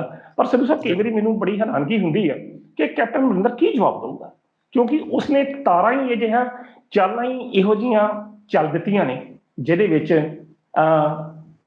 ਇਸ ਬੇਅਦਬੀ ਦੇ ਮਾਮਲੇ ਵਿੱਚ ਸ਼ਾਮਲ ਕਥਿਤ ਤੌਰ ਤੇ, ਮੈਂ ਕਹਿ ਰਿਹਾ ਕਥਿਤ ਤੌਰ ਤੇ ਬਾਦਲ ਪਰਿਵਾਰ ਦਾ ਕੀ ਵਿਗਾੜ ਸਕੋਗੇ? ਕੁਝ ਵੀ ਨਹੀਂ ਕੁਝ ਵਿਗਾੜ ਸਕੋਗੇ। ਦੂਜੇ ਪਾਸੇ ਦੇਖੋ, ਕੈਪਟਨ ਅਮਰਿੰਦਰ ਸਿੰਘ ਹੋਣਾ ਦੀਆਂ ਜੋ ਗਤੀਵਿਧੀਆਂ ਇਸ ਵੇਲੇ ਪੰਜਾਬ 'ਚ ਚੱਲਦੀਆਂ ਪਈਆਂ ਨੇ, ਪਾਰਟੀ ਹਾਸ਼ੀਏ ਦੇ ਉੱਤੇ ਜਾ ਰਹੀ ਹੈ। ਪਾਰਟੀ ਦੇ ਵਿੱਚ ਪਾਟੋ ਧਾੜ ਜਿਹੜੀ ਉਹ ਪੂਰਨ ਤੌਰ ਤੇ ਜ਼ੋਰਾਂ ਤੇ, ਪਤਾ ਨਹੀਂ ਕਿਸ ਸਮੇਂ ਹਾਈਕਮਾਨ ਕੀ ਫੈਸਲਾ ਲੈਂਦੀ ਜਾਂ ਕੀ ਕੁਝ ਵਾਪਰਦਾ ਹੈ। ਆਮ ਆਦਮੀ ਪਾਰਟੀ ਦੀ ਜਿਹੜੀ ਸਥਿਤੀ ਹੈ ਉਹ 2017 ਵਾਲੀ ਨਹੀਂ ਹੈ। 22 ਬੰਦੇ ਹੀ 10 ਕਿਸੇ ਬੰਦੇ ਨੇ, 10 ਕਿਸੇ ਬੰਦੇ ਨੇ, ਤੇ ਇਸ ਲਈ ਸ਼੍ਰੋਮਣੀ ਅਕਾਲੀ ਦਲ ਬਾਦਲ ਵਾਸਤੇ ਮੈਦਾਨ ਜਿਹੜਾ ਪੂਰਾ ਸਾਫ਼ ਆ।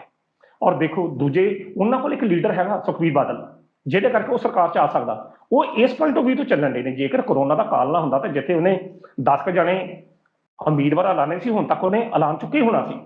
ਔਰ ਇਹ ਮੈਨੂੰ ਕਈ ਵਾਰੀ ਇਹ ਵੀ ਲੱਗਦਾ ਕਿ ਸ਼ਾਇਦ ਇਹ ਵੀ ਸਮਝੌਤਾ ਕਿ ਕੈਪਟਨ ਅਮਰਿੰਦਰ ਨੂੰ ਇਸ ਗੱਲ ਦਾ ਪਤਾ ਕਿ ਜੋ ਕੁਝ ਪਿਛਲੇ 4.5 ਸਾਲਾਂ 'ਚ ਹੋਇਆ, ਸ਼ਾਇਦ ਕਾਂਗਰਸ ਪਾਰਟੀ ਦੁਬਾਰਾ ਸਰਕਾਰ ਨਾ ਬਣਾ ਸਕੇ ਤੇ ਆਪਣੇ ਸਮਝੌਤੇ ਦੇ ਅਨੁਸਾਰ ਸ਼੍ਰੋਮਣੀ ਅਕਾਲੀ ਦਲ ਹੀ ਬਣਾ ਲਏ। ਜਿਸ ਤਰੀਕੇ ਨਾਲ ਪੰਜਾਬੀ 'ਚ ਇੱਕ ਅਖਾਣ ਹੈਗਾ, ਸੱਜਾ ਧੋਵੇ ਖੱਬੇ ਨੂੰ, ਖੱਬਾ ਧੋਵੇ ਸੱਜੇ ਨੂੰ। ਅੱਜ ਮੈਂ ਉਹਨਾਂ ਦਾ ਕੰਮ ਸਾਰਿਆ, ਕੱਲ ਨੂੰ ਉਹ ਮੇਰਾ ਸਾਰਨਗੇ। ਇਹ ਇੱਕ ਜਨਰਲ ਮੈਂ ਇੱਕ ਆਪਣਾ ਪ੍ਰਤੀਕਰਮ, ਇੱਕ ਵਿਸ਼ਲੇਸ਼ਣ ਦੇ ਰਿਹਾ ਕਿ ਜਿਸ ਤਰੀਕੇ ਦੇ ਹਾਲਾਤ ਜਿਹੜੇ ਪੰਜਾਬ 'ਚ ਬਣੇ ਹੋਏ ਨੇ।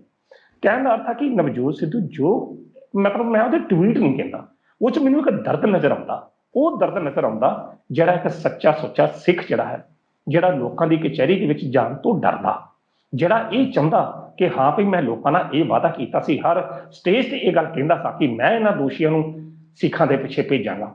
ਸ਼ਾਇਦ ਇਸੇ ਦਰਦ ਕਰਕੇ ਉਹ ਰੋਜ਼ ਇਸੇ ਮੁੱਦੇ ਤੇ ਆਧਾਰ ਬਣਾ ਕੇ ਇੱਕ ਟਵੀਟ ਪਾਉਂਦਾ ਤੇ ਸੰਬੰਧਿਤ ਲੋਕਾਂ ਨੂੰ ਆਪਣੀ ਜ਼ਿੰਮੇਵਾਰੀਆਂ ਦਾ ਅਹਿਸਾਸ ਕਰਾਉਂਦਾ।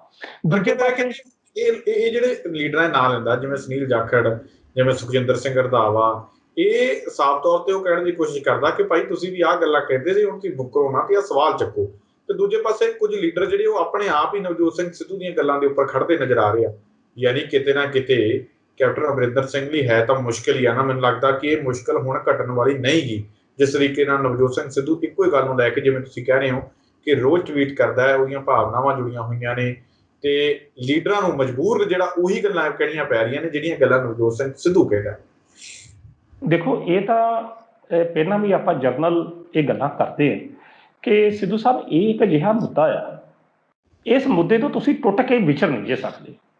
ਤੁਸੀਂ ਬੇਰੁਜ਼ਗਾਰੀ ਦਾ ਮੁੱਦਾ ਕਹਿ ਸਕਦੇ ਜੇ ਕਿ ਹੱਲ ਨਹੀਂ ਹੋਇਆ, ਖਜ਼ਾਨਾ ਖਾਲੀ ਸੀ, ਕਰੋਨੇ ਕਰਕੇ ਅਸੀਂ ਲੋਕਾਂ ਨੂੰ ਨੌਕਰੀਆਂ ਦੁਨੀਆਂ ਆਪਾਂ ਨਹੀਂ ਦਵਾ ਸਕੇ, ਸਮਾਂ ਉੱਦਾਂ ਦਾ ਆ ਗਿਆ, ਅਸੀਂ ਨਹੀਂ ਕਰ ਸਕੇ ਖਜ਼ਾਨੇ ਦੀਆਂ ਸਮੱਸਿਆਵਾਂ, ਸੈਂਟਰ ਨੇ ਇਹ ਕੀਤਾ ਉਹ ਕੀਤਾ, ਸਾਨੂੰ ਉਹ ਹੱਕ ਨਹੀਂ ਮਿਲੇ, ਕੇਂਦਰ ਨੇ ਸਾਨੂੰ ਉਹ ਕੰਮ ਨਹੀਂ ਕਰਨ ਦਿੱਤਾ ਕਿ ਲੋਕਾਂ ਨੇ ਇਹ ਭਾਵਨਾ ਦੇ ਪੂਰਾ ਉਤਰਦੇ। ਪਰ ਇਹ ਜਿਹੜਾ ਮੁੱਦਾ ਆ, ਇਹ ਮੁੱਦਾ ਤਾਂ ਕੇਵਲ ਔਰ ਕੇਵਲ ਪੰਜਾਬ ਦੇ ਅਮਨ ਕਾਨੂੰਨ ਦਾ ਮਸਲਾ ਆ, ਔਰ ਜਿਹਦੇ ਵਿੱਚ ਤੁਸੀਂ ਲੋਕਾਂ ਨਾਲ ਇਹ ਵਾਅਦਾ ਕੀਤਾ ਕਿ ਸਾਡਾ ਸਭ ਤੋਂ ਪਹਿਲਾਂ ਇਹ ਕੰਮ ਹੋਏਗਾ। ਦੇਖੋ ਸਿੱਧੂ ਸਾਹਿਬ, ਇਹਦੇ ਵਿੱਚ ਉਹਨਾਂ ਮੰਤਰੀਆਂ ਨੂੰ, ਜਿਸ ਤਰ੍ਹਾਂ ਤੁਸੀਂ ਸੁਨੀਲ ਜਾਖੜ ਗੱਲ ਕੀਤੀ ਹੈ, ਸੁਨੀਲ ਜਾਖੜ ਬੜਾ ਸਰਗਰਮੀ ਨਾਲ ਉਸਨੇ ਇਹ ਰੋਲ ਜਿਹੜਾ ਨਿਭਾਇਆ ਸੀ ਗੁਰੂ ਗ੍ਰੰਥ ਸਾਹਿਬ ਦੀ ਬੇਅਦਬੀ ਦੇ ਮੁੱਦੇ ਤੇ। ਮੈਨੂੰ ਪਤਾ ਕਿ ਕਰਤਾਰਪੁਰ ਕਾਰੀਡੋਰ ਦਾ ਜਦੋਂ ਉਦਘਾਟਨ ਹੋਣਾ ਸੀ ਡੇਰਾ ਬਾਬਾ ਨਾਨਕ, ਤਾਂ ਉਦੋਂ ਵੀ ਸੁਨੀਲ ਜਾਖੜ ਨੇ ਇਸ ਮੁੱਦੇ ਨੂੰ ਉਠਾਇਆ ਉੱਥੇ ਸਟੇਜ ਤੇ, ਤਾਂ ਥੱਲੇ ਬਿਕਰਮ ਮਜੀਠੀ ਨੇ ਜਿੰਦਾਬਾਦ ਹੋਰ ਕਰਕੇ ਇਸ ਪ੍ਰੋਗਰਾਮ ਨੂੰ ਤਾਰੋ ਕਰਨ ਦੀ ਕੋਸ਼ਿਸ਼ ਕੀਤੀ। ਸੁਨੀਲ ਜਾਖੜ ਬੋਲਿਆ, ਆਪਣੇ ਸੁਖਜਿੰਦਰ ਸਿੰਘ ਰੰਧਾਵਾ ਬੋਲਿਆ, ਹਰਵਿੰਦਰ ਸਿੰਘ ਗਿੱਲ ਬੋਲਿਆ। ਬਕਾਇਦਾ ਮਤਲਬ ਇਹਨਾਂ ਦੀਆਂ ਵਿਧਾਨ ਸਭਾ ਦੀਆਂ ਜੇਕਰ ਤੁਸੀਂ ਉਹ ਰਿਪੋਰਟਾਂ ਕਢਾਓ ਤਾਂ ਉੱਥੇ ਝੋਲੀਆਂ ਅੜਦੇ ਨਜ਼ਰ ਆਉਂਦੇ ਨੇ। ਈਵਨ ਕਿ ਤਰਜਿੰਦਰ ਸਿੰਘ ਬਾਜਵੇ ਨੇ ਵੀ ਸੁਰਜੀਤ ਪਾਤਰ ਦੀ ਜਿਹੜੀ ਕਰਤਾ ਸੀ ਉਸ ਸਮੇਂ ਦੇ ਵਿੱਚ ਵਿਧਾਨ ਸਭਾ ਦੇ ਚੱਲ ਰਹੇ ਸੈਸ਼ਨ 'ਚ, ਮੈਨੂੰ ਯਾਦ ਆ, ਤੇ ਬਾਜਵਾ ਸਾਹਿਬ ਨੇ ਵੀ ਸੁਰਜੀਤ ਪਾਤਰ ਦੀ ਜਿਹੜੀ ਇਹ ਨਜ਼ਮ ਸੀ, ਕੁਝ ਕਿਹਾ ਤਾਂ ਹਨੇਰਾ ਜ਼ਰੇਗਾ ਕਿ ਮੈਂ ਚੁੱਪ ਰਿਹਾ ਤਾਂ ਸ਼ਬਦਾਂ ਕੀ ਕਹਿਣਗੇ, ਇਹ ਬੋਲ ਕੇ ਕੈਪਟਨ ਅਮਰਿੰਦਰ ਸਿੰਘ ਹੋਣਾ ਪਾਸੋਂ ਗੁਰੂ ਗ੍ਰੰਥ ਸਾਹਿਬ ਦੇ ਬੇਅਦਬੀ ਦੇ ਦੋਸ਼ੀਆਂ ਨੂੰ ਜੇਲ੍ਹ ਪਿੱਛੇ ਡੱਕਣ ਦੀ ਮੰਗ ਕੀਤੀ ਸੀ। ਤਾਂ ਇਹ ਤਾਂ ਗੱਲ ਪੱਕੀ ਆ, ਇਹ ਤਾਂ ਕਿਸੇ ਵੀ ਮੁੱਦੇ ਤੇ ਮਤਲਬ ਪਿਛਾਂਹ ਨਹੀਂ ਜਾ ਸਕਦੇ, ਇਹਨਾਂ ਨੂੰ ਬੋਲਣਾ ਹੀ ਪੈਣਾ। ਤੇ ਇਹਨਾਂ ਦਾ ਬੋਲਣਾ, ਉਹ ਨਵਜੋਤ ਸਿੱਧੂ ਦੇ ਹੱਕ ਦੇ ਵਿੱਚ ਖਲੋਣਾ ਇਹਨਾਂ ਦੀ ਮਜਬੂਰੀ ਹੈ। ਮੈਂ ਸ਼ਾਇਦ ਮੈਂ ਗਲਤ ਸ਼ਬਦ, ਗੁਰੂ ਗ੍ਰੰਥ ਸਾਹਿਬ ਦੀ ਬੇਅਦਬੀ ਦੇ ਮੁੱਦੇ ਤੇ ਨਵਜੋਤ ਸਿੱਧੂ ਦੇ ਹੱਕ ਵਿੱਚ ਖਲੋਣਾ ਇਹਨਾਂ ਦੀ ਮਜਬੂਰੀ ਹੈ, ਕੇਵਲ ਇਹਨਾਂ ਦੀ ਨਹੀਂ, ਹਰ ਵਿਧਾਇਕ ਦੀ, ਹਰ ਐਮਐਲਏ ਦੀ, ਹਰ ਬੰਦੇ ਦੀ, ਮੰਤਰੀ ਦੀ ਜਿਹੜੀ ਜ਼ਿੰਮੇਵਾਰੀ ਹੈ। ਸ਼ਾਇਦ ਕੈਪਟਨ ਸਾਹਿਬ ਆਪਣੀ ਉਹ ਨਾ ਸਮਝਦੇ ਹੁਣ, ਪਰ ਕੈਪਟਨ ਸਾਹਿਬ ਕੋਲ ਇਸ ਸਮੇਂ ਕੋਈ ਜਵਾਬ ਜਿਹੜਾ ਆ ਉਹ ਨਹੀਂ ਹੈ। ਦੇਖੋ ਹੁਣ ਉਹਨਾਂ ਕੋਲ ਚਾਰਾ ਹੈ ਨਹੀਂ। ਜਿੰਨਾ ਅਕਾਲੀ ਦਲ ਵਾਲੇ ਜਿੰਨਾ ਫਸੇ ਆ, ਚਾਹੇ ਉਹ ਦੋਸ਼ੀ ਆ ਚਾਹੇ ਉਹ ਨਹੀਂ ਦੋਸ਼ੀ, ਜਿੰਨੇ ਕੁ ਵੀ ਚਾਹੇ ਆਪਾਂ ਉਹਨਾਂ ਤੇ ਜਿਵੇਂ ਉਹਨਾਂ ਦੀ ਵੀ ਗੱਲ ਮੰਨੀਏ, ਉਹਨਾਂ ਤੇ ਇਲਜ਼ਾਮ ਲੱਗਦੇ ਨੇ ਭਲਾ ਉਹ ਸੱਚ ਹੈ, ਪਰ ਜਿਹੜੀ ਉਹਨਾਂ ਦੀ ਸਥਿਤੀ ਇਸ ਕਰਕੇ ਵਿਗੜਨੀ ਸੀ ਵਿਗੜ ਗਈ। ਹੁਣ ਉਹਨਾਂ ਦਾ ਇਸ ਤੋਂ ਵੱਧ ਕੁਝ ਨਹੀਂ ਹੋ ਸਕਦਾ। ਪਰ ਹੁਣ ਜਿਹੜੀ ਗਾਜ ਡਿੱਗਣੀ ਹੈ, ਜਿਹੜਾ ਨੁਕਸਾਨ ਹੋਣਾ ਹੈ ਕੈਪਟਨ ਅਮਰਿੰਦਰ ਸਿੰਘ ਦਾ ਹੋਣਾ। ਬਿਲਕੁਲ, ਇਸ ਗੱਲ 'ਚ ਤਾਂ ਕੋਈ ਦੋ ਰਾਇ ਨਹੀਂ, ਕਿਉਂਕਿ ਅਕਾਲੀ ਦਲ ਨੇ ਜੋ ਭੁਗਤਣਾ ਸੀ ਉਹ ਭੁਗਤ ਲਿਆ। ਅਕਾਲੀ ਦਲ ਨੇ ਜੋ ਗਵਾਉਣਾ ਸੀ ਉਹਨਾਂ ਨੇ ਗਵਾ ਲਿਆ। ਹੁਣ ਉਹਨਾਂ ਦਾ ਗੇਨ ਕਰਨ ਦਾ ਸਮਾਂ, ਗੇਨ ਉਹ ਇਸ ਤਰੀਕੇ ਨਾਲ ਕਰਨਗੇ, ਉਹਨਾਂ ਨੂੰ ਕਿ ਦੇਖੋ ਆ ਵੇਖੋ ਸਾਨੂੰ ਤਾਂ ਹਾਈ ਕੋਰਟ ਬਿਲਕੁਲ ਕਲੀਨ ਚਿੱਟ ਦੇ ਚੁੱਕੀ, ਅਸੀਂ ਤਾਂ ਹੈ ਹੀ ਨਹੀਂ। ਅਸੀਂ ਤਾਂ ਅੱਗੇ ਕਹਿੰਦੇ ਸਾਂ ਕਿ ਉਹਨਾਂ ਦਾ ਕੱਖ ਨਾ ਰਹੇ, ਜਿਹੜਾ ਸਿਆਸਤ ਕਰਦੇ ਉਹਨਾਂ ਦਾ ਵੀ ਕੱਖ ਨਾ ਰਹੇ, ਅਸੀਂ ਤਾਂ ਸੁਰਖਰੂ ਹਾਂ। ਹੁਣ ਜਿਹੜਾ ਸਮਾਂ ਹੈ ਅਕਾਲੀ ਦਲ ਦਾ ਗੇਨ ਕਰਨ ਦਾ ਸਮਾਂ। ਦੇਖੋ ਅਕਾਲੀ ਦਲ ਵੱਲੋਂ ਪਿਛਲੇ ਸਮੇਂ 'ਚ ਜਿਹੜੀਆਂ ਨੇ ਰੈਲੀਆਂ ਕੀਤੀਆਂ ਗਈਆਂ, ਤਾਂ ਉਹਨਾਂ ਦੇ ਵਿੱਚ ਭੀੜ ਜਿਹੜੀ ਉਸੇ ਤਰ੍ਹਾਂ ਸੀ, ਬੇਸ਼ੱਕ ਕਿਸਾਨ ਮੋਰਚਾ ਦਿੱਲੀ 'ਚ ਚੱਲਦਾ ਪਿਆ, ਉਹਨਾਂ ਦੇ ਰੈਲੀਆਂ ਉਸੇ ਤਰ੍ਹਾਂ ਭਰੀਆਂ ਸਨ। ਮੈਂ ਇਹ ਨਹੀਂ ਕਹਿ ਰਿਹਾ ਕਿ ਉਸੇ ਹਲਕੇ 'ਚ, ਪਰ ਉਹਨਾਂ ਦਾ ਕਾਡਰ ਤਾਂ ਕੰਮ ਹੈਗਾ।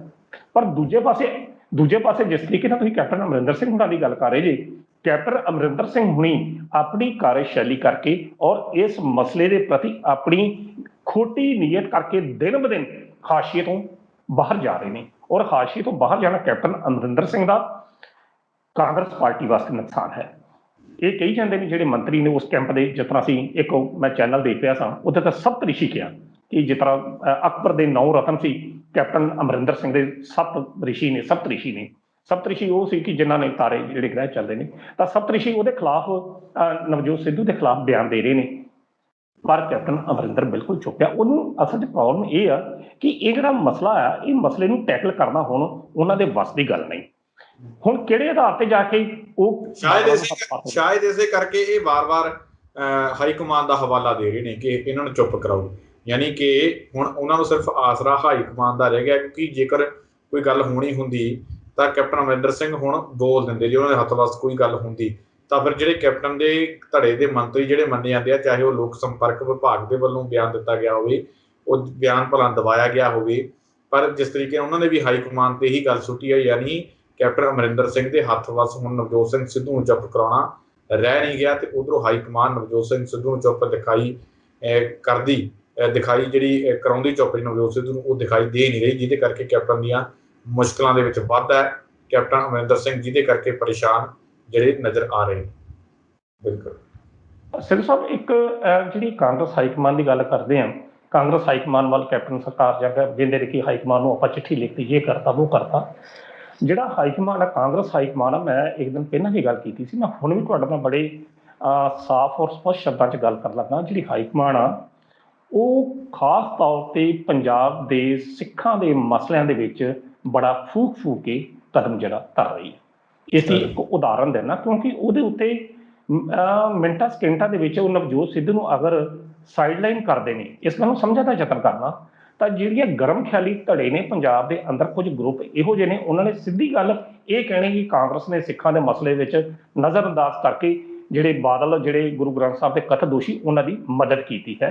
ਕਾਂਗਰਸ ਹਾਈਕਮਾਨ ਦੇ ਗਲੇ ਦੇ ਵਿੱਚ ਵੀ ਇਹ ਕੰਡਾ ਨਾ ਇਹ ਹੈਗਾ, ਕਾਂਗਰਸ ਹਾਈਕਮਾਨ ਚਾਹ ਕੇ ਵੀ ਨਵਜੋਤ ਸਿੱਧੂ ਦੇ ਖਿਲਾਫ ਕੋਈ ਕਾਰਵਾਈ ਨਹੀਂ ਕਰ ਸਕਦੀ, ਕਿਉਂਕਿ ਉਸ ਦਾ ਮੇਨ ਮੁੱਦਾ ਉਹ ਤਾਂ ਇੱਕ ਧਾਰਮਿਕ ਮੁੱਦੇ ਨੂੰ ਉਠਾ ਕੇ ਜਿਹੜਾ ਸੰਬੰਧਿਤ ਟੀਮ ਦਾ ਕੈਪਟਨ ਉਸਨੂੰ ਉਸਦੀ ਜ਼ਿੰਮੇਵਾਰੀ ਯਾਦ ਕਰਾ ਰਿਹਾ। ਮੈਂ ਥੋੜਾ ਜਿਹਾ ਪਿੱਛੇ ਚੱਲਦਾ ਕਿ 2005 ਜਾਂ 7 ਦੇ ਵਿੱਚ ਹੋਇਆ ਕਿ ਸ਼੍ਰੋਮਣੀ ਗੁਰਦੁਆਰਾ ਪ੍ਰਬੰਧਕ ਕਮੇਟੀ ਦੀ ਪ੍ਰਧਾਨ ਦੀ ਚੋਣ ਸੀ, ਔਰ ਬਾਦਲ ਜਿਹੜੀ ਸਿੱਧੀ ਟੱਕਰ ਔਰ ਕੈਪਟਨ ਦਾ ਸ਼੍ਰੋਮਣੀ ਕਮੇਟੀ ਦੇ ਜਿਹੜੇ ਪ੍ਰਧਾਨ ਸਨ ਗੁਰਚਰਨ ਸਿੰਘ ਟੌੜੇ ਹੋਣੀ, ਉਹਨਾਂ ਨੇ ਸਰਬ ਹਿੰਦ ਸ਼੍ਰੋਮਣੀ ਅਕਾਲੀ ਦਲ ਬਣਾ ਲਿਆ।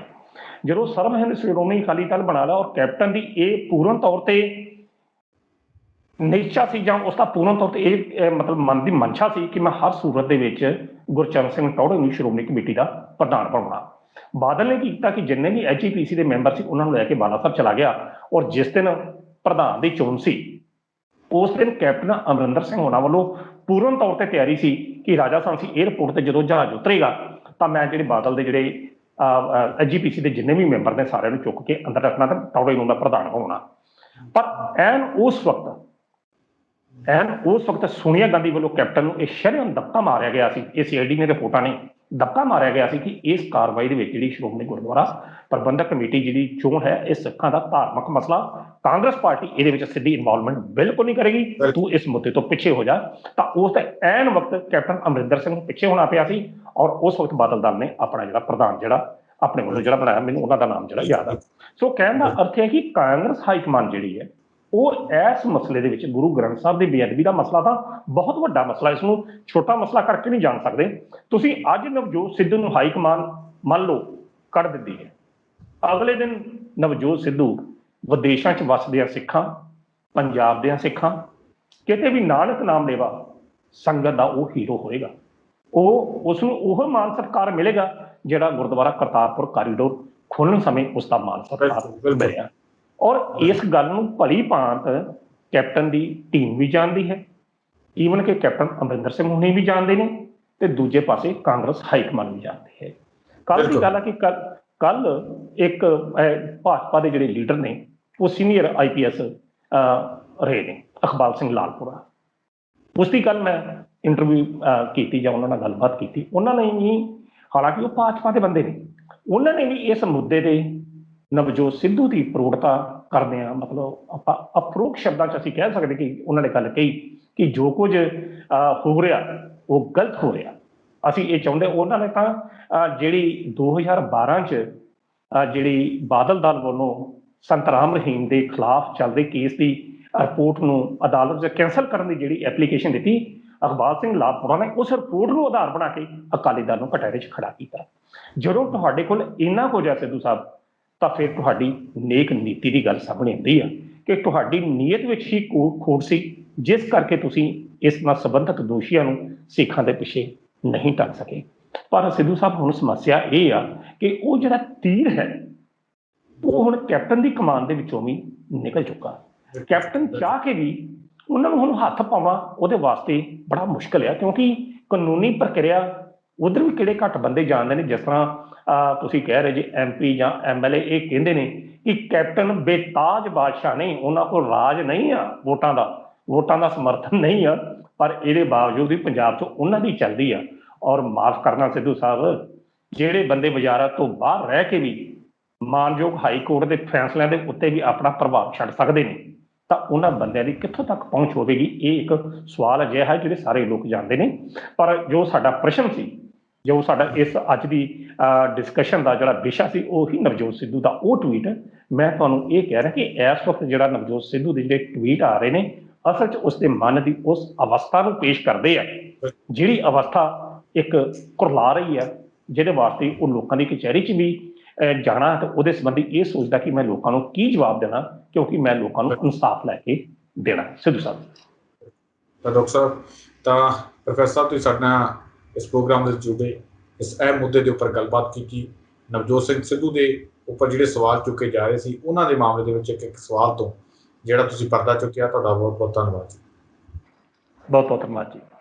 ਤਾਂ ਇਹ ਸਨ ਪ੍ਰੋਫੈਸਰ ਮਨਜੀਤ ਸਿੰਘ ਅਣਖੀ ਜੀ, ਜਿਨ੍ਹਾਂ ਦੇ ਵੱਲੋਂ ਇਸ ਪੂਰੇ ਮਾਮਲੇ 'ਤੇ ਸਾਡੇ ਨਾਲ ਗੱਲਬਾਤ ਕੀਤੀ ਗਈ, ਵਿਸਥਾਰਪੂਰਵਕ ਚਰਚਾ ਕੀਤੀ ਗਈ, ਆਪਣੇ ਜਿਹੜੇ ਵਿਚਾਰ ਸਾਡੇ ਨਾਲ ਸਾਂਝੇ ਕੀਤੇ ਗਏ। ਉਮੀਦ ਕਰਦੇ ਹਾਂ ਕਿ ਪ੍ਰੋਫੈਸਰ ਸਾਹਿਬ ਉਹਨਾਂ ਦੇ ਵਿਚਾਰ ਜਿਹੜੇ ਆ ਤੁਹਾਨੂੰ ਜ਼ਰੂਰ ਪਸੰਦ ਆਏ ਹੋਣਗੇ। ਦੁਬਾਰਾ ਫਿਰ ਮਿਲਾਂਗੇ ਇਸ ਪ੍ਰੋਗਰਾਮ ਦੇ ਵਿੱਚ, ਤਦ ਤੱਕ ਲਈ ਇਜਾਜ਼ਤ, ਧੰਨਵਾਦ।